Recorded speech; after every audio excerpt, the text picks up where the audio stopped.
This is NRT Daily News Analysis. سڵاوتان لەبێ بەڕێزان، من چیاسێن لە بەرنامەیەکی نوێی تاوتوێ لەگەڵتان دەبم سەبارەت بە پرسێکی گرنگ کە ئەویشەوەی ئایا لە هەڵبژاردنەکانی داهاتوودا مردوەکان دەتوانن دەنگ بدەن؟ ئایا لەم قەیرانی هەرێمی کوردستان تێکەوتووە؟ وەزارەتی بازرگانی و پیشەسازی هەرێمی کوردستان دەتوانێت چ گۆڕانکاریەک دروست بکات؟ لەم هەموو قەیرانی کە هەرێمی گرتووەتەوە ئایا وەزارەتی بازرگانی دەتوانێت کارێک بکات کە چیتر سەوزە و میوە و مادە خۆراکیەکان لە وڵاتانی دەرەوە هاوردی هەرێمی کوردستان نەکرێت؟ ئەوەی ئازیز دەتوانن لە ڕێگەی پیجی NRTەوە پرسیار و سەرنجەکان تا بنێرن بۆ میوانەکەم. بەڕێز ساماڵ سەردار وەزیری بازرگانی و پیشەسازی، کاک ساماڵ بەخێر بێی. سەرەتا دەمەوێت لێەوە دەست پێ بکەم بزوتنەوەی گۆڕان لە بانگەشەی هەڵبژاردنەکان و پاشەوەی کە بڕیاریدا بچێتە ناو حکوومەتی هەرێمی کوردستان کابینەی نوێ کۆمەڵێک بەڵێنیدا لە ئاستی ئەو بەڵێنانن کە بە هاوڵاتیانتان داوە. بەڵێ، سوپاس. سەرەتا پێویستە ئێمە باسی ئەو بکەین کە ئەو بەڵێنانە لە چ کات و ساتێکا درراوە. خۆتزانی ئێمە وەکو بزوتنەوەی گۆڕان بەرنامەی تایبەتمان هەبووە بۆ هەڵبژاردنەکانی مانگی نوێی ساڵی 2013. واتە بەڵێنەکانی بزوتنەوەی گۆڕان لەلایەن خۆتان نەزانن بزوتنەوەی گۆڕان چەند ژوورێکی هەیە. ئەم ژوورانە لەسەر بنەمای تایبەتمەندی دابەش بوون، لەسەر بنەمای پسپۆڕی دابەش بوون. ئەم لە ژووری توێژینەوەی سیاسی، ژووری یاسایی، ئابووری، کارگێڕی و دارایی و هەتا دوایی. ئەم ژوورانە بە ڕاوێژ لەگەڵ چەندین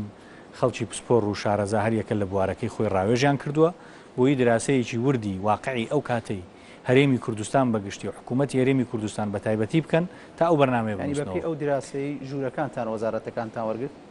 بەرنامەی ئینتخابیماندانە. دواتریش بەڵێ هەر بە هەمان شێوە دراسات کراوە بۆ ئەوی کە بەپێی دانوستانەکان بۆ تەبعاً. بەڵام من ئەمەی باسێکم باسی بەرنامەی هەڵبژاردنەکانی بزوتنەوەی گۆڕانەکەم لە ساڵی 2013.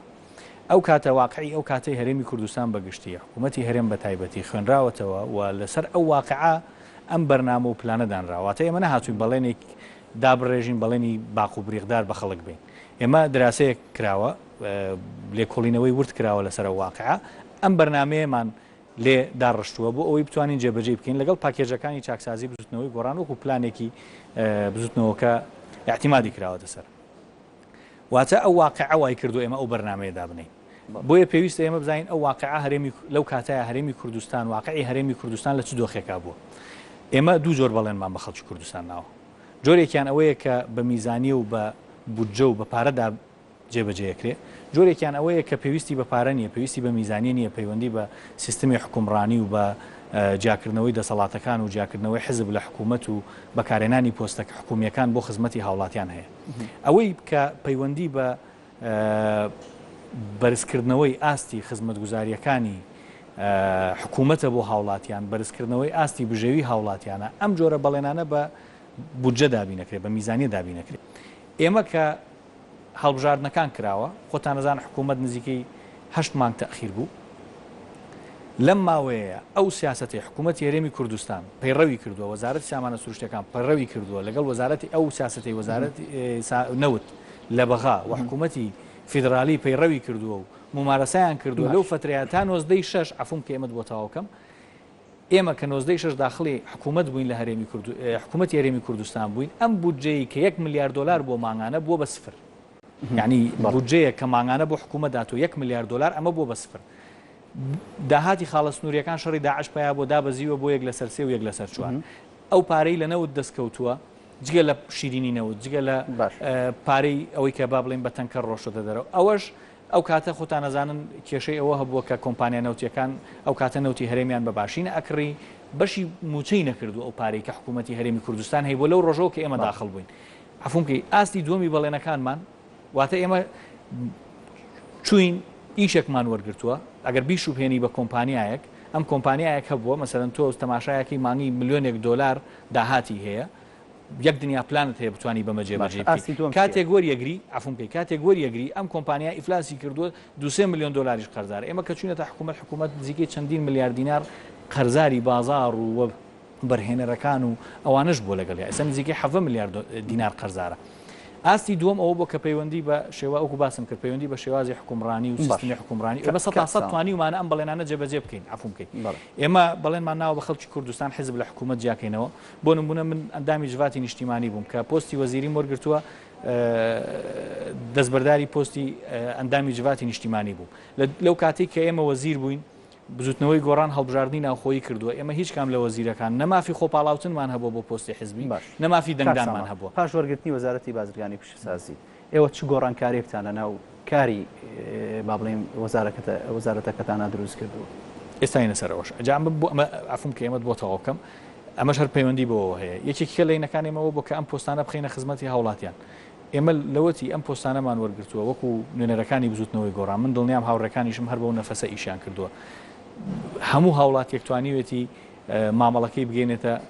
وەزیری هەریەکە لە وەزیرەکانی بەتەنهاوەکافیەکە وڵاتی بتوانێت مامەڵی بگەێنێتەوە وەزیرشەکەی جێبەجێ دەبێت بە پێی یاسا و ڕێنمایەکانیش وەڵامی بدرێتەوە وەجگە لە دەرەوەی یاسا و ڕێنمایەکانیش هیچ کەسێک ڕێگری نەکرێت لە ئیشەکانی من بەش بە حاڵی خۆمەتوانم بڵێم لە ماوەی ئەو فترەی کە من وەزیری بازرگانی و پیشەسازی بووم تەحەداکەم هیچ هاوڵاتێک پێویستی بە هیچ واستەیەک نەبووە یا وەسیتێک نەبووە ئیشەکەی لە وەزارەتی بازرگانی و پیشەسازی لای من بڕۆ بەڵام ئەم هەموو کێشەی کە هەیە بۆ نمونە تاوەکو ئێستا ئاستی بازرگانی هەرێم لەو ئاستانیە کە ئابووری ناسان با بڵێن وا باسی بکەن کە لە ئاستێکی باشە ئێوە بۆ نەتانتوانیوە کە ئاستی بازرگانی هەرێمی کوردستان بگەێنە ئاستێک کە با بڵێن هەناردەیەکی باش بۆ وڵاتان بنێرێت و بەشی پێویستی ناوخۆی هەرێمی کوردستان هاوردە بکە ئێوە لەم کارەیە توانیتوانە سەرکەوتوو بن بڵێ ئێمە لە تەوانێت وەزارەتێمە وەزارەتی بازرگانی و پیشەسازیە ئەم بابەتی جەنابەت باسیەکەی ئەو جانبەی کە پەیوەندی بەوە هەیە تۆ ئاستی بەرهەمی ناوخۆ بەرزکەیتەوە پەیوەندی بە ئاستی پیشەسازیەکەەوە هەیە ئێمە دوو کێشەی زۆر سەرەکیمان هەیە لە وەزارەتی لە ئامی حکوومەتی هەرێمی کوردستان کێشەیەکی سەرەکی ئەوەیە کە حکوومەتی هەرێمی کوردستان وەکو پلانی خۆی وەکو پلانی حکوومەت لە ڕابردووە هیچ پلانێکی نەبووە یا با بڵێن پلانێکی ئەکادیمی ڕێکوپێکی کە بگونجێت لە واقعی حاڵا جێبەجێ بکەین نەیبووە بۆ ئەوەی کە ئاستی بەرهەمەکان ناوخۆیەکان زیاد بکە و ئاستی هەناردەکردن زیاد بکە و اعتیمادی بەتەنیا لەسەر نەوت نەبێت لەسەر هەموو بوارەکانی تر بێت ئەوەی ئێمە کردومانە لەم فترەی ئێمە بەشداریمان کردو لە حکوومەت لەسەر ئاستی بۆ جانبی پیشەسازیەکە طبعاً ئێمە لە کۆبوونەوەی ڕابردووی ئەنجومەنی ئابووری دوای هەوڵێکی زۆر بەڕاستی لە فتراتی ڕابردووە یاسایەکەی لە حکوومەتی عێراقی لە ساڵی 2011 دەرچووە یاسای پاراستنی بەرهەمی ناوخۆیی یا بەرهەمی باڵی نیشتیمانی ئەم یاسایە تا ئێستا لە هەرێمی کوردستان جێبەجێ نەکراوە ئێمە لە کۆبوونەوەی ڕابردووی ئەنجومەنی ئابووری ڕەزامەندیمان وەرگرت کە ئەم یاسایە بنێرینە پەرلەمان چونکە خۆتەزانی یاساکان لە ڕێی حکوومەتەوە ئەبێ موافقەت بکرێن اینجا بچێتە پەرلەمان بۆ ئەوەی قانون ئینفازی پێدەبچێ و لە هەرێمی کوردستان جێبەجێ بکرێ لەسەر ئەمەش هەر نەوەستاوین ئێمە لە چەند مانگی ڕابردوو بەشێکمان لە بەڕێوەبەرایەتی گشتی گەشەپێدانی پیشەسازی بەڕێوەبەرایەتێکمان دروست کردووە تایبەتمەند بە پاراستنی بەرهەمی ناوخۆ لە بەغاوە هەمان بەڕێوەبەرایەتی لە بەغا هەیە لە وەزارەتی پیشەسازی عێراق هەیە باش تیمێکمان هێناوە ڕاهێنانیان بە کارمەندەکانی ئێمە کردووە ئێستا دەست بەکار بوون و چەند کۆمپانیایەک چەند خاوەن کارگەیەک داواکاریان پێشکەش کردووە ئێمە یەک ئیشیان لەسەرەکەین و ئەلانمان کردووە هەر خاوەن کارگەیەک بەرهەمی بەقەدەر پێویستی ناوخۆ هەبێ دەتوانێت داواکاری پێشکەش چەند کارگەتان داخستووە ئەفۆمکەی دوای ئەوەی ڕێکارەکانی کۆنتڕۆلی ئەم مامەڵەی بازرگانی کۆمپانیەکان بکەن ئەفۆمکەی تا دوای ئەوەی کە ڕێکارەکانی تەواو کرد ئێمە داوا ئەکەین لە ئەنجومەنی ئابووری لە ڕێ بۆ داواکەین لە وەزارەتی دارایی تا گومرگ بخاتە سەر ئەو کاڵایە بە هەمە بۆ بیپارێزین ئەوەی پرسیاری هاوڵاتیان ئەوەی تاوکوێستت توانیتوانە بۆن منە چەند کۆمپانیا دابخەن بەسەر کاری گەندەڵی لەسەرەوەی کە بەرەمەکەی باش نەبووە ینی چیتان کردو لەو مەجالەیە ئەزانین کۆمپانیا داخستن ئیشی ئێمە نیە وەکو کۆمپانیا داخستن ئەبێ لە ڕێی محکەمەوە بێگر خێوەزنی بە کاروباری وەزارەتەکەتانەوە تەنیا کارگەکان ئەو کارگانەی کە بەرهەمیان هەیە ئێمە بەڕێوەبەرایەتێکمان هەیە کوالیتی کۆنتڕۆل ئەوانە سەردانی کارگەکانەکەن مانگانە راپۆرتیان هەیە لەم راپۆرتانە چەندین کارگە ئەوەی کە بەپێی مخالفاتەکانیان هەیە غەرامەیەکەن هەیە بۆ ماوەیەکدایە خەنتاکەم و کورتەکانی چاکاتەوە ئەتوانم بڵێم ڕێژەیەکی زۆر لە کارگەکان داخراونەوە من خۆم شخصی متابعەم کردووە بەڵام ئەگەر بڵێ لە ئاستی پێویستە لە ئاستی پێویست نییە بۆ مەسەلەن لە سلێمانی لە ساڵی 2011 ڕێکخراوێکی کۆری بای 3 ملیۆن و 250 هزار دلار ئامادە بووە مەواد بۆ تاقیگەی کوالیتی کۆنتڕۆلی سلێمانی بکڕێ لەبەر ئەوەی لەو کاتەیە نەتوانراوە شوێنێک دابین بکرێت کە ئەم دائیرەیە دەوامی تیا بکە و ئەم مەوادانەی تیا جێگیر بکرێ ماوەی 2 ساڵ 3 ساڵ نە پارێزگای سلێمانی نە حکوومەتی هەرێمی کوردستان نەیانتوانیوە ئەمە جێبەجێ بکەن ئەو فەندە لەو منەظەمەیە گەڕاوەتەوە ئێستا کوالەتی کۆنتترۆلی سلێمانی توانای با بڵین زانستیەکەی زۆر بەڕاستی کەمە لە ناو معمەلیجگەرە لە بەشێکی بچووکە دەوامەکەن و ئیمکانەتی مادیشمان نییە کە ئینی تازایان ئەمری تازایان بۆ چەند کارگە دامەزرا و کارەکە چەند کۆمپانیا کاریتیاکە چەندێکیان بیانی بڵێ ئێمە وەکو کۆمپانیا بە ژمارە نزیکەی سەر و 20,000 کۆمپانیایە زیاتر لە 3,000 تا 3,500 کۆمپانیای بیانی هەیە ئەمانش دابش بوون بە دەرەجەی یەکەم تورکی و ئێرانی بەرهەمەکانیان لە چ بوارێکە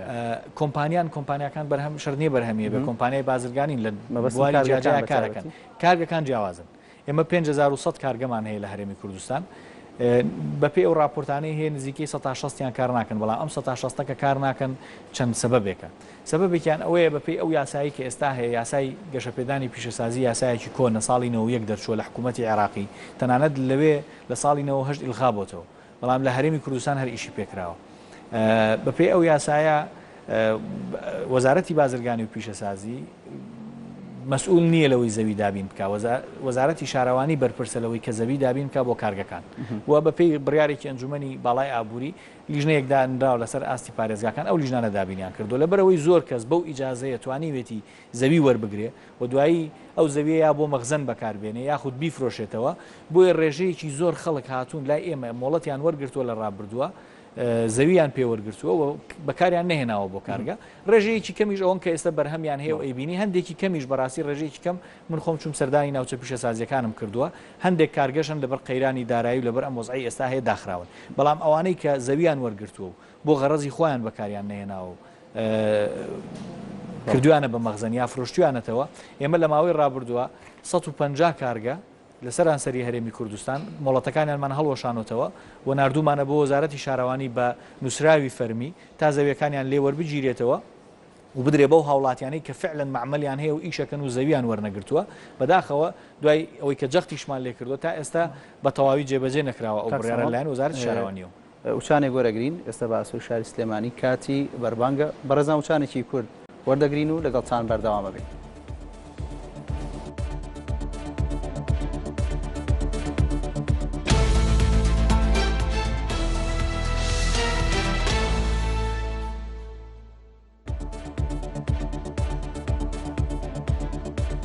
بەڕێزان جارێکی تر سڵاوتان لێبێت لە بەرنامەی تاوتوێ لەگەڵتان بەردەوامین کاک سامان سەبارەت بە بابڕێ بەرهەمی کارگەکان هەرێمی کوردستان ینی ئێوەکو وەزارەتەکەتان ئەوتان یەکلا کردوەوە لە هەرێمدا چ جۆرە کارگەیەک پێویستە بەرهەمی ئەم کارگانە دواتر ئەبێتەوەی ئەوەی کە هەناردەی وڵاتانی دەرەوە بکرێت هیچ هەنگاوێکی واتان ناوە؟ بڵێ ئێمە زۆر هەوڵی جدیمان ناوە بۆ ئەم بابەتە بەڵام بەداخەوە لەبەرەوەی ئەم بابەتە بە تەنیا پەیوەندیدار نییە بە وەزارەتی پیشەسازیەوە لە ماوەی ڕابردووە وەزارەتی پیشەسازی سەرجەم کانزاکان کە لە هەرێمی کوردستان هەن سەر بە وەزارەتی پیشەسازی بۆ بەرەبەرایەتی کانزاکان مەسحی جیۆلۆجی پاڵاوگەکان ئەمانە لەژێر دەسەڵاتی وەزارەتی پیشەسازی بووە کاتێک کە وەزارەتی سامانە سروشتەکان دروست بووە هەموو ئەم دەسەڵاتانە دراوە بەوان ئێستا خۆی هەموو پیشەسازیەک لە هەر شوێنێکی دنیا بۆ ئەوەی دروست ببێ ئێستا لە نموزەجی وەکو سعودیە لە هەر شوێنێکی دنیا تەماشا بکەی سەرەتا دەبێ حکوومەت دەعمی پیشەسازی بکە و دەبێ حمایەشی بکە ئەگەرنا بە هیچ شێوەیەک پیشەسازی ناتوانێت دروست بێ بە تایبەتی لە وڵاتانی چواردەوری ئێمە مەسەرەن کە هەندێکیان هەر ئەسڵەن ئەندام نین لە ڕێکخراوی بازرگانی جیهانی WTO بۆیە زۆر قورسە لێرە بەبێ ئەو دوو حاڵەتە بەبێ پشتیوانیکردن بەبێ پارێزگای پاراستنی بەرهەمی ناو خۆ بتوانانی تۆ پیشەسازی دروست بکەیت لە ئێستا لە هەرێمی کوردستان ئێمە زۆر ئیشمان لەسەر ئەم بابەتە کردو زۆر لەگەڵ ئەنجومەنی وەزیران زۆر هەیە کە کێشەکە لە چیەکی خراپدا کێشەکە لەوە ئێستا ئێمە ناتوانین دیاری بکەین هەرێمی کوردستان پێویستی بە چەند جۆر پیشەسازی هەیە داوەتی وەبەرهێنەرەکان بکەین بڵین وەرن لەم بوارانە ئێوە سەرمایه‌گوزاری بکەن پیشەسازی دروست بکەن لەبەرەوەی من ناتوانم کە ناتوانم ماوەدە خامەکەی بڵێ پێشتر حکوومەتی هەرێمی کوردستان هیچ پلانێکی نەبوو بۆ مەجالەوە تۆ فریامە ناکەوی دەبێ بیکەین ناڵم فریای ناکەوین بەڵام تا ئێستا نەیبووە لەبەرەوەی ئەم ماوەدە خامە ئەم کانزایانە دراوە بە وەزارەتی سامانە سروشتەکان ئێمە لە ماوەی ڕابردووە بە بەردەوامی داوای ئەم مافەمان کردوتەوە کە وەزارەتی سامانە سروشتەکان دەستبەرداری کانزاکان ببێت تەرخان بێ بۆ کاروباری نەوت و غاز و ئەمە بدرێتەوە بە وەزارەتی پیشەسازی تا بتوانێت دیاری بکە ئەو کانزایانی کە لە هەرێمی کوردستان هەن کامانن کامانەیان بەکەڵکی ئەوەیان کە سەرمایە گوزاریان تیا بکرێ و بتوانین داوەتی وەبەرهێنە ناوخۆیی و دەرەکیەکان بکەین بێن لە هەرێمی کوردستان کارگەی بۆ دابنێن. هەروەها ئێمە پێویستە بتوانین دامی پیشەسازی ناوخۆ بکەین. ئێستا کارگەکان بەشێکیان ئەوانەی کە کووریان هەیە یارمەتی کارگەکانی ناوخۆ بکەن. بەم دوو حاڵەتی کە بۆم باس کردی کە ئێستا هەردووشان لە وەزارەتی سامانە سروشتەکانە ئێمە بە بەردەوامی داوامان کردو ئێستا پێتەڵام گەشتوینەتە کوێ نەوتی ڕەش ئەدرێ بە ئەو کارگانەی کە کووریان هەیە فترەیەک ئاندرێتێ فترەیەک ناندرێتێ فترەیەک وەزارەتی سامانە سروشتەکان سعرەکەی بەرزەکاتەوە بۆ $300 لە کاتێکە لە ئێران تەنێ نەوتی ڕەش بە $30 لە بەغا بە 100,000 دینارە لیتری بە 100 دینارە لێرە دوای فترێک ساهاتۆ $130 بە کۆمەڵێکیان بە کۆمەڵێکی نایە وەزارەتی سامانە سروشتەکان وەزارەتێکت نییە لەوەی کە بتوانێت خریاسایەکەیە ئەو یاسایە نەخێر یاسایەکەیە ئەو یاسای وەزارەتی سامانە سروشتەکان کە لە ساڵی 2010 دانراوە ئەم دەسەڵاتانەی یاوە بۆ وەزارەتی سامانە سروشتەکان پێویستە بگەڕێتەوە بۆ وەزارەتی بازرگانی و پیشەسازی. ئێمە لە دوا کۆبوونەوەی ئەنجومەنی باڵای ئابووری بە حزوری جنابی سەرۆکی حکوومەت بڕیار درا لەوەی کە بەشێک لەوانە بگەڕێتەوە بۆ وەزارەتی بازرگانی و پیشەسازی هەتا ئێستا وەزارەتی سامانە سروشتەکان ئامادە نەبوو جێبەجێ هیوادارین لە داهاتووتانی جێبەجێ کات وەزیرەکانی هاوڕێشت ینی وا باسی وەزارەتی سامانە سروشتەکانەکەن کەوەکەوەی ئەم وەزارەتە لە دەروی حکوومەت هێرەمی کوردستان بێت. ئێوە مانگانە کۆبنەوەی ئەنجومەنی وەزیرانێ ناتوان لەوێ ئەوە بخەنە ڕوو پرسیارەکان نەتیجەی ئەوانەی کە خراوەتە ڕوو نەتیجەی ئەو هەموو من بە نووسراوی فەرمی هەمە ئێوە کە بۆ ئەم بەرنامەیە باسان کرد من ئەمڕۆ بە سوودفە لە سلێمانی بووم دۆکمنتم لا نەبوو بۆتان بێنم بە نووسراوی فەرمی هەمە کە داوام کردووە لە شخصی سەرۆکی حکوومەت لە ئەنجومەنی وەزیران چەندین کتابم کردو بۆ وەزارەتی سامانە سروشتەکان تەنانەت ئێمە داوامان کردووە لە هیچ وڵات نموزەجی وڵاتێکی دنیا نییە نەوت و غاز هەر هەمووی هەناردەی دەرەوە بکرێ. یعنی ئێمە چی نەوت و غازمان هەیە بە تایبەتی نەوت ئێستا کە گەشتۆتەوە مەرحەلەی بڕواتە دەرەوە هەر هەمووی هەناردە ئاکرێ هیچ جزئێک لەم نەوتە ناچێتە پیشەسازیەوە. ئێمە داوامان کردووە بەشێک لە نەوتی هەرێمی کوردستان تەرخان بکرێ بۆی بچێتە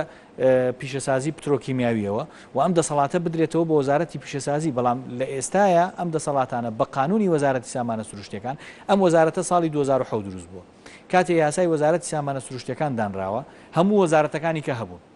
ئەم وەزارەتە کە دروست کراوە لە هەر بابڵین بە تایبەتی لە وەزارەتی سناعە 190 جانبی وەزارەتی سناعە تەنیا بەڕێوەبەرایەتی گەشەپێدانی پیشەسازی ماوەتەوە هەر بە دائیرەکانیشەوە بردویانە خستویانتە سەر وەزارەتی سامانە سروشتەکان. یعنی ئەمانە بە قانون کرانێ بۆ گەڕاندنەوەی بەڵێ ئەوە ئێستا حالیان تەفاهمێکمان هەیە توانم بڵێ برارێکی ئەنجومەنی باڵاش هەیە بۆ ئەوەی کە ئەمانە دەبێت تەفاهمی لەسەر بکەین و بیبینە پەرلەمان یاساکە تعدیل بکەین ئەگەنانە ئەوە جێبەجێ ناکات. کاک ساماڵ ئەوەی کە باسی کرد باسی کارگەکانە کرد و ئاسیان و خراپی بارودۆخیان ئێستا لە هەرێمی کوردستان ئەوەی کە تەنها بەرهەمی هەبێ بابەتی دانەوێڵە و گەنمجوۆیە جوتیاران هەرێمی کوردستان بە بەرەمەکانی خوان درێ نەکرد و دایان بە حکوومەت و تاوەکو ئێستا نەک پاری ئەم ساڵیان وەرنەگرتووە بەشێکی زۆریان پاری ساڵانی ڕابردووشیان وەرنەگرتووە ئێوە توان چی بکەن ئەم بابەتە چۆن چارەسەرەکەن؟ ئێمە تەبعاً وەکو وەزارەتی بازرگانی هەرێم خۆتەزای ئەم بابەتە هەموو جوتیاران نەزانن لە نەفقاتی حاکیمەیە پارەکەی و وەزارەتی بازرگانی عێراق سەرپەرشتیەکە. وەزارەتی بازرگانی عێراق لە ڕێی چێوە جێبەجێیەکە لە ڕێی لیژنەی باڵای بە بازارکردنی گەنم لەسەر ئاستی هەر پارێزگایەک لیژنەیەکە ئەم لیژنەیە لەگەڵ بەغا تەنسیقیانەی ئەم پرۆسەیە جێبەجێیەکەن. بەڵام ئێمە وەکو خۆم وەکو نوێنەری بزوتنەوەی گۆڕان ئێمە پێمان وا بووە لەو پۆستەی کە هەمانە دەبێت خزمەتی هاوڵاتیان بکەین ناکرێ من بڵێم لەبەرەوەی قانونیان ئیلتیزامێک لە سەرشانی ئێمە نیە ئێمە بە دووربین لەم بابەتە ئێمە لەسەر دوو ئاست ئیشمان کردو لەم پرۆسەیە ئاستێکیانەوەیە کە لە ڕابردووە جێگانە بووە بۆ هەڵگرتن و داپۆشینی گەنم تەڕ بووە جێی نەبووە پیس بووە حیوانات چۆتە سەری ئەنواع مەشاکیلی حەشەرە و ئەمانەی هەبووە جانبێکیان پارەکەیەتی ئەوەی کە پەیوەندی بە پارەکەەوە هەیە ئێمە لە ماوەی ڕابردووە بە بەردەوامی ئێمە لە سەرخەت بووین لەگەڵ وەزارەتی بازرگانی عێراق بۆ ساڵی 2014 هەتا کابینەی نوێ حکوومەت پێکات تەنیا 40 ملیارد دیناریان ناردەبوو بۆ هەرێمی کوردستان لە دوای کابینەی نوێ لەگەڵ وەزیری بازرگانی عێراق لەسەر خەت بووین بە بەردەوامی دووجار 48 ملیار هاتووە جارێک 148 ملیار هاتووە لە کۆی 250 ملیار کە بۆ هەموو عێراق تەرخان کراوە. ئێستا چەند پارە ئێستا نزیکەی 180 ملیار ماوە. بۆ ساڵی 2015 وەزارەتی دارایی عێراق 250 ملیاری تەرخان کردووە بۆ گەنمی ساڵی 2015 یەک یارمەتیم بێ ئەمە جواب بمەوە. بۆ ساڵی 2015 ئێمە داوامان کرد لە وەزارەتی بازرگانی عێراق بە کتابی ڕسمی بە تەلەفۆن لەگەڵ وەزارەتی دارایی کە ئێمە هێشتا پارەی 2014 مان وەرنەگرتووە لەگەڵ ئەوەی کتابێکی ڕسمی نەبووە لە وەزارەتی مالی و بۆ وەزارەتی بازرگانی عێراق بەو پەیوەندیە شخصیانە توانی ومانە 130 ئەو پارەیە گلبینەوە بۆ هەرێمی کوردستان. ئێستا لە وەزارەتی بازرگانی عێراق 130 ئەو 250 ملیارە دانراوە بۆ جوتیارانی هەرێم بە کۆبوونی خۆراک. بەس یارمەتیم بە بۆی ئەمە بۆ تاواگەم چکۆ بۆ خەڵکیش زۆر گرنگە. ئەم 130 نزیکی 7 ملیار دینارەکە 40 ڕۆژە من لەسەر ختم لەگەڵ وەزارەتی دارایی عێراق لە ئەنجومەنی وەزیران باسمان کردووە. بڕیاری سەرۆکی ئەنجومەنی وەزیرانی هەرێمی هەیە. جێگری سەرۆکی ئەنجومەنی وەزیران تەلەفۆنی لەگەڵ وەزیری دارایی عێراق کردووە. 40 ڕۆژە چاوەڕێی یەک نووسراوین لە وەزارەتی دارایی عێراقەوە بۆ وەزارەتی بازرگانی عێراق بکرێ بۆی ئەم پارەیە بگاتە جوتیاران. جوتیارێکە گەنمەکەی بەرێمێناوە فرۆشتوێتی بەیەوە ئەمە ئەنی ئەوەندە بەلایەوە گرنگ نییەوەی ئەوی بەلاوە گرنگەوەی پارەکەی وەربگرێت. ئەخرە فرۆشتی بۆ وەزارەتی بازرگانی عێراق نەیفرۆشتۆ بە ئێمە. ئەو فرۆشتوێتی بە وەزارەتی بازرگانی عێراق ئێمە هاتوین وەکو داکۆکی کارێک لە مافی جوتیاری هەرێمی کوردستان زەخت بکەین لە سایلۆکانی هەرێمی کوردستان گەنمەکەیان سایلۆکان سەرجەمی تەماشای بکە مۆزەف لە بەغاوێت سەرپەرشتی پرۆسەکەکە و ئەو لیژنانەی کە دروست دەکرێن چۆن لە بەغا و لە بەسرە تەعاملیان لەگەڵ گەنمەکەی فرۆشتۆ چۆن ناتوانێت داوای پارەکەی خۆی لە حکوومەتی عراقی بکە لە وەزارەتی بازرگانی عراقی لە ڕێی سایلۆکان ئێستش وەزارەتی بازرگانی عێراق کە کتابەکە بۆ سایلۆکان ئەڵا ئەنووسێ إلى فرع نافي شركة عامة لتجارة الحبوب في سليمانية في أربيل في ئەمە کاری ئێوە نییە چۆن خۆتان خسۆدە ژێرباری ئەو بەرپرسیارەتیە ئێمە هیچ خۆمان نەخسۆ ژێرپاری ئەو بەرپرسیارەتی وەکو بۆم باس کردی ئێمە داکۆکیمان کردووە لە جوتیارانی هەرێمی کوردستان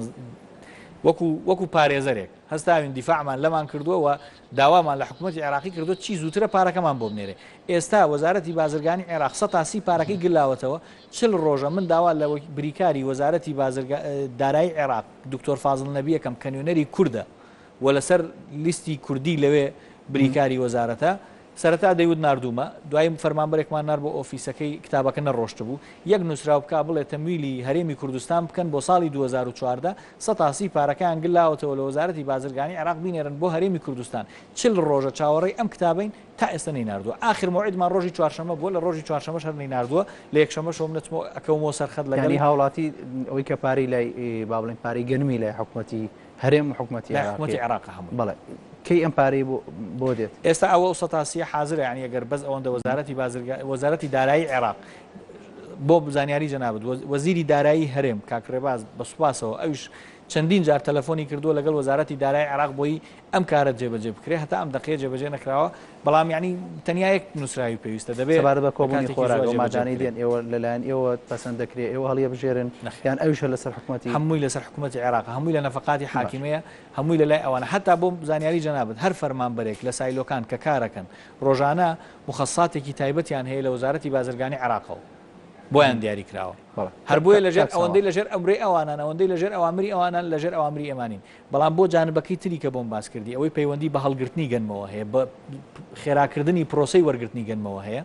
ئێمە خۆتانە بینن سەرەیەکی زۆر جوتیاران وەستاون لەمە زۆر زەرمەندە بوون ئێمە ئەستاین لەگەڵ وەزارەتی بازرگانی عێراق تەنسیقمان کرد حتا مقاولەکان هەمویان عقدیان لەگەڵ ئەوێ هەیە وێت موافقەتم وەرگرتووە لە وەزارەتی بازرگانی عێراق بۆ ئەوەی کە لە سەرجەم بنکەکانی وەرگرتنی گەنم لە هەرێمی کوردستان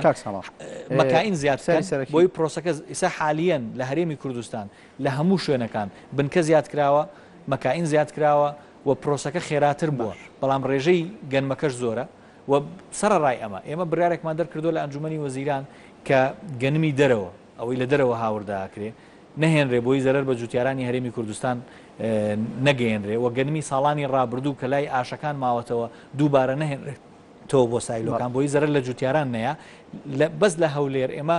نزیکی 30 سیارە حجز کرا ڕوبەڕووی دادگا کرانەوە نزیکەی 70 ترێلە گەنم ڕایان کرد لە سەرەکان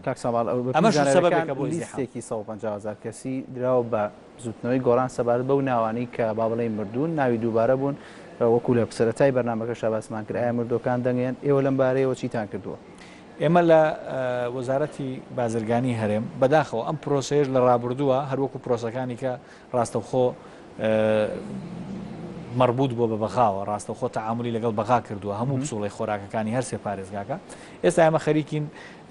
داتا سنتەرێک لە لای خۆمان دروست دەکەین لە وەزارەتی بازرگانی هێشتا دەستان پێ نەکردووە بەڵێ دەستمان پێ کردووە و داوامان لە وەزارەتی تەندروستی کردووە بۆ ماوەی 10 ساڵ ناوی سەرجەم مردوەکانمان بۆ هاتووە بەس ئێمە بەرپرس نین لەوەی کە لیستی دەنگدەران دروستکەین ئەوە یا کۆمسیۆنی بەغا دروستیەکە یا کۆمسیۆنی هەرێمی کوردستان دروستیەکە ئێمە مەسئولین لەوەی ناوەکانیان کاک سەماڵکەواتە تۆ وەزیری بازرگانی پیشسازی دان باوانی کە لە ناو لیستی دەنگدەرانی سنووری هەرێمی کوردستان 150,000 کەس ناوی هەبووە کە مردوون جاوەکو پێم وتی لەبەرەوەی دەبێت چێک بکەینەوە حتمما ناوی مردوو هەیە من خۆم خەڵکە ناسم ناوی مردووە و چەند جاریش داوای کردو مەسەلا یا ژمارەکە لەوە کەمترە کە باسکراوە بۆ ژمارەکە ناتوانانی ئێستا قەرار بێ ئیلا بێ چێکێکی تەواو بکەیتەوە ئەو کاتە دەتوانی بڕیار بی لەوەی کە چ ڕێژەیە ئەمە کۆتایی پێێنن ئەمە لە پێکردووە ئێمەکردنەوەی ناوەکان کەی کۆتایی دێ ئێمە لەسەر دوو ئاست ئیشی لەسەرەکەین ئاستێکیان ئەوەیە کە داوامان لە وەزارەتی تەندروستی کردووە و ئەو ناوانەی بۆ نردوین ئەوانە پێویستە کۆبوونەکەمە 2 ساڵ کەمتری ماوە بۆ بژاردننی پەرلەمانی فریاکەین بۆ فترێ دەبێت چکە وەکو پێم وتی سجلی ناخبینی ژێمە دروستی ناگەین لیستەکە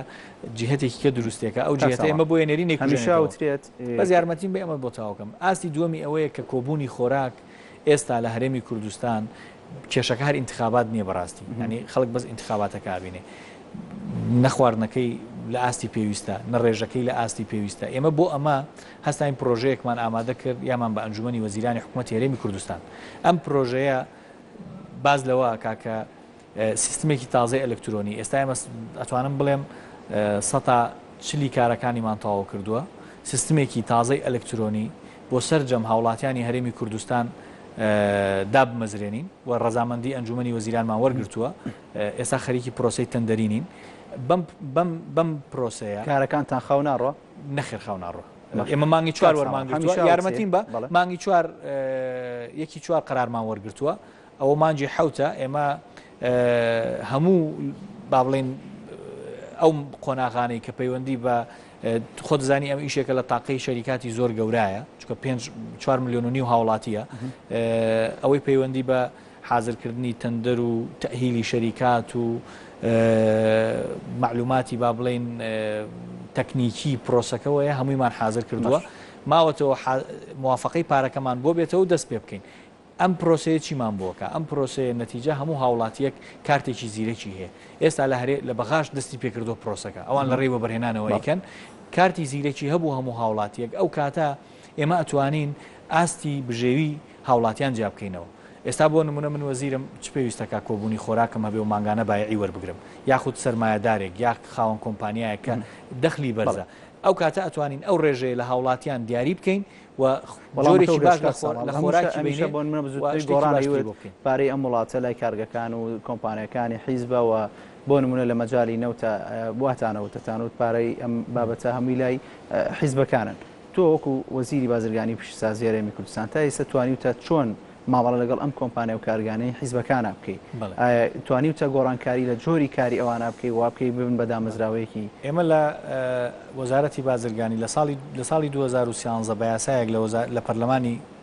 هەرێمی کوردستان ئەنجومەنێکی بەناوی ئەنجومەنی قەدەغەکردنی قۆڕەخکاری بازار قانونەکەی دەرچووە بەڵام لەو کاتەوە هیچ ئیشێکی لەسەر نەکرابوو لە مانگی دوی ساڵی 2015 ئێمە کارەکانیمان تەواو کرد ئێستا و ئەنجومەنە ئیشەکە لە قۆناغی یەکەمی ئیشەکان ئێمە دوو جۆر یەکەم پرۆسەی مۆڵەتی تەکسی کە قۆڕخ کرابوو بۆ 3 کۆمپانیا ئەمەمان هەڵوەشاندەوە ئێستا هەر خاوەن کۆمپانیایەکی هێنانی ئۆتۆمبیل دەتوانێت داوای مۆڵەتی هاوردەکردنی تاکسی بکە لە وەزارەتی بازرگانی و منافەسەیەکی عادل هەیە بۆ هەموو کۆمپانیاکان ئەمە یەک دوو بەنسبەت کۆمپانیاکانی نەوت کۆمپانیاکانی دەرمان کۆمپانیاکانی گواستنەوەی نەوت کۆمپانیاکانی با بڵێن ئیتساڵات پەیوەندیەکان ئەمانە هەمووی نەئەتوانرا دابمەزرێ لە هەرێمی کوردستان تا ڕەزامەندی وەزارەتەکەی وەرنەگیرایە ئێمە ئەمەشمان هەڵوەشاندەوە ئێستا هەر کەسێک بیەوێ هەر کۆمپانیاک لە بواری نەوت دابمەزرێنێ دەتوانێت بچێت لە دایرەی تۆمارکردنی کۆمپانیاکەی تەسجیل بکە قۆناغی دووەم دەستمان کردووە بە کارکردن لەسەر بواری پەیوەندیەکان بواری پەیوەندیەکان ئەتوانم بڵم تا ئەم مەرحەلەی ئێمە پێیگەشتوین فعلا قۆڕخکاریتیایە و فعلا قۆڕخکاریتیایە بۆ کۆمپانیەکانی کە نزیکن لە حیزبەکان بەڵام کۆمپانیەکانمان بان کردووە لەگەڵ وەزارەتی گواستنەوە گەیاندن لەسەر خەتین و ئێستا چەند کەسێکی پسپۆرمانداناوە دراستەی گرێبەستەکانیان بکەن بۆی ئەم قۆڕخکاریانە هەڵوەشێنینەوە و وا بکەین هەموو کۆمپانیەکان بتوان قۆناغ بە قۆناغ ئێمە لەگەڵ هەموو کاتەکەمان کەماوە بڕیار بوو 2 میلیۆن زیاتر لە 2 میلیۆن دلار سرف کرێ بۆ کۆمپانیایە یا کارگەیەکی کاشی مەڕمەڕ بەڵام نە کارگەکە دیار بووە نە پارەکەی زیاتر لە 2 میلیۆن 2 میلیۆن دلار نزیکەی 9 میلیۆن یۆرۆ بووە بۆ کارگەیەکی مەڕمەڕ پیزانەکانی نزیکەی 9 میلیۆن یۆرۆ بووە 2 میلیۆن یۆرۆی درراوە بە کۆمپانیایەکی ئیتاڵی کە علاساز ئەم کارگەیە بێنێ لە کاتی خۆی ئەم گرێبەستەکە کراوە بە شێوەیەکی وانەکراوە کە گەرنتیەک لەم کۆمپانیای وەربگیرێ پارەکەی دراوەتێ و کۆمپانیاکە التیزامی جێبەجێ نەکردووە ئێمە سکاڵای یاساییمان لەسەر کۆمپانیاکەش تۆمار کردووە و ئێستا سکاڵاک هەر لە ڕابردووە تۆمار کراوە ئێستا سکاڵاکە ئەڕوا باقی پارەکەی لە بانکی کوردستان ماوە و ئەوەش لەم ئاخیرا کۆمنتێکی خێرات بۆ بخێنمەوە ئەکام محەممەد دەڵێت دەکرێت بزانین بناخی چەند کارگەتان داناوە تا هەلی کار بڕخسیان بۆ گەنجان ئەمە خۆی ئێمە وەکو وەزارەت ناتوانین بناغی کارگەدا بنین بەردی بناغی کارگەدا بنین چکە سیاسەتی حکوومەت وایە کە پەیڕەوی بازاری ئازاد دەکات بێ خاوەن کارگەکان بن بەس ئێمە هەوڵمان ناوە تەشجیعیان بکەین و وەکو پێم وتی خەریکی ئەوەین پاراستنی بەرهەمەکانیان بۆ جێبەجێ بکەین ئەو کار هەندێک کارگە هەبوو کارگەی حکومی بوون بۆ نمونە کارگەی دۆشاوی تەماتەی هەڵەبجە لە ساڵی 99 ئەم کارگەیە لەسەر بڕیاری نەوت بەرامبەر بە خۆراک هاتۆتە هەرێمی کوردستان کاری نەکردووە لە ماوەی ڕابردووە ئێمە توانیمانە هاوکاری کەسێ ئەو کەسە بکەین کە بەکری گرتووە بۆ ئەوی بیخاتە کارەوە پێم وایە لە داهاتووشی نزیکە ئەکەوێتە کار من لە مانجی چوارە چوم سەردانم کرد هەموو کارگەکە دامەزراوە و لەوانەیە لە ئایندەیەکی نزیکە ئامادە بێ بۆ ئەوەی کە کاری لەسەر بکرێ و بەرهەمی هەبێ بەڵێ سەفینە لە بزوتنەوەی گۆڕان دەست لە کارەکانی ئەوەرەدات سەفین خدر باشەوەکڵێ ئایا بزوتنەوەی گۆڕان وەکو حیزب دەست لە کارەکانی خۆی وەزیری بازرگانی پیشسازی وەرەدات گۆڕان پلانێکی بەرنمەیەکی کاری یاوە بە هەریەکێ لە وەزیرەکانی بڕوا جێبەجێ بکە کە بۆ خزمەتی هاوڵاتیانە بۆ پرۆسی چاکسازیە غیری ئەوە هیچ تەدەخڵێکیان لە یەکێک لە پرسیارەکانەوەی دانامەنوێڵێت وەزیری بازرگانی ئاگاداری ئەو بازرگانیە شەکە مامەڵی بازرگانی نەوتیان لەگەڵدا ئاشە کرد خێر ئەبەدەن هیچ مەلەفێکی واتان لەنا نەکراوەتەوە پێویست نەبوو بە دوایە بچنەوە بابەتەکەیت بابەتێکی گرنگ بوو ئەوە شتێکی قاچاقە دەبێت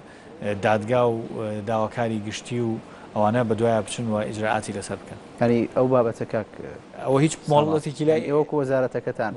نەتانی بە دوایە نەڕۆشتن بزانم بابەتە کێ لە پشتەوەی کە ئەم مامەڵە بازرگانیەکەەوە زۆر باسی کرا نەخێر لەبەرەوەی ئەوە من ناتوانین وەزارەتی بازرگانی بۆ زانیاری جەناب ئێمە تەنیا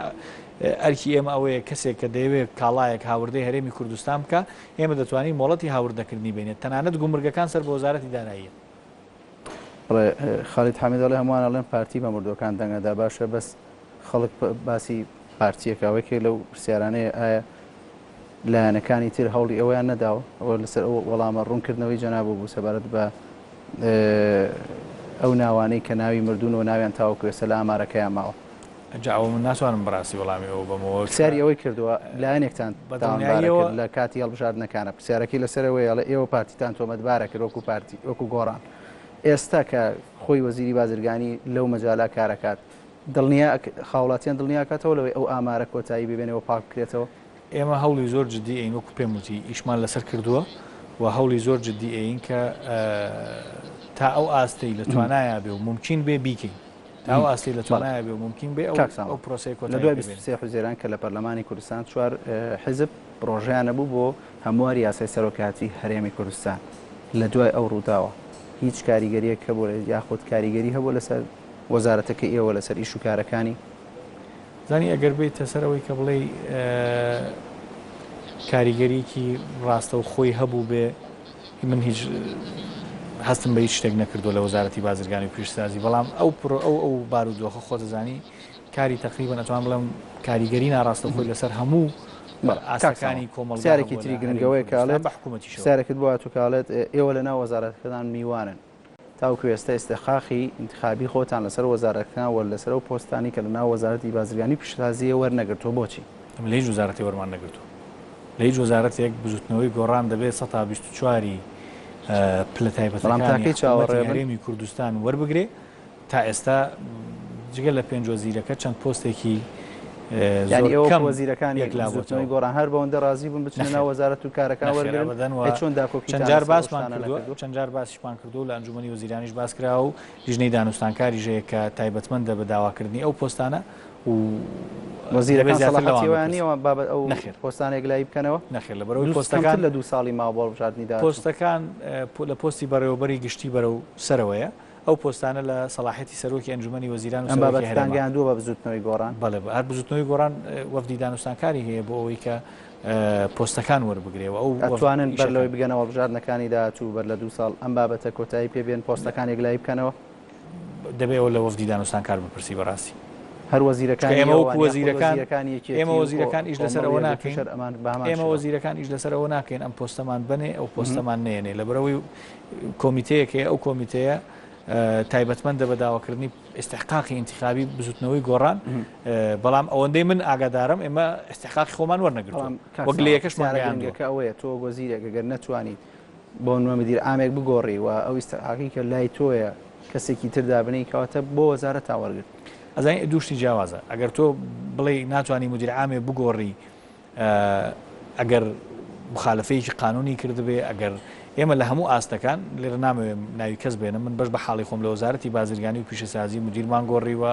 خەڵکمان لیژنە تەحقیقیمان گرتووە خەڵکمان ناو بەدەستەی نەزاها لەوانەیە خەڵکە بێ حاڵی محکەمەی بکەین یعنی ئەم ئیجراعاتانەمان هەمووی کردووە ڕاستە ڕێگریش لەوانەیە خەڵکێک گلەیی کردووە ڕێگری کردو ئەوانە بەڵام توانیومانە نەتیجە ئەو بڕیاری هەبووە جێبەجێ بکەین ئەمە ئاستی ئەمە شتێکە ئەوەش کە ئستحقاقی انتخابی ئەوە شتێکی کێیە بەڕێوەبەرێکی گشتی هیچ ڕێکارێکی با بڵێن هیچ مخالفەیەکی قانونی نەکردووە بەڵام لەبەرەوەی ئستحقاقی انتخابی ئەو حیزبە بای ئەوەندە نییە لەو وەزارەتەیە دەبێت حیزبەکە بیچێشێتەوە و نوێنەری حیزبی بەرامبەر کە ئستحقاقی ئەو دابنێ ئەمە پەیوەندی بەو کۆمیتەیەوە بۆ خەڵکە بەو لیژنەوە هەیە کە دانوستانەکەن دەبێت جێبەجێ بکەن بەڵام من ئەوەی کە ئاگدارم ئەو دوو حیزبی کە لە دەسەڵاتن تا ئێستا ئستحقاقی انتخابی بزوتنەوەی گۆڕانیان لەناو حکوومەتی هەرێمی کوردستان نایەوە. بەڵێ زۆر سپاس بۆ سامار سەردار وەزیری بازرگانی و پیشسازی حکوومەتی هەرێمی کوردستان کە لە بەرنامەی تاوتوێ لەگەڵمان میوان بووی. بەڵام بەڕێزان سوپاس بۆ سەرنج و پرسیارەکانی ئێوەش تا بەرنامەیەکی دیکەی تاوتوێ شاد و کامەران بن.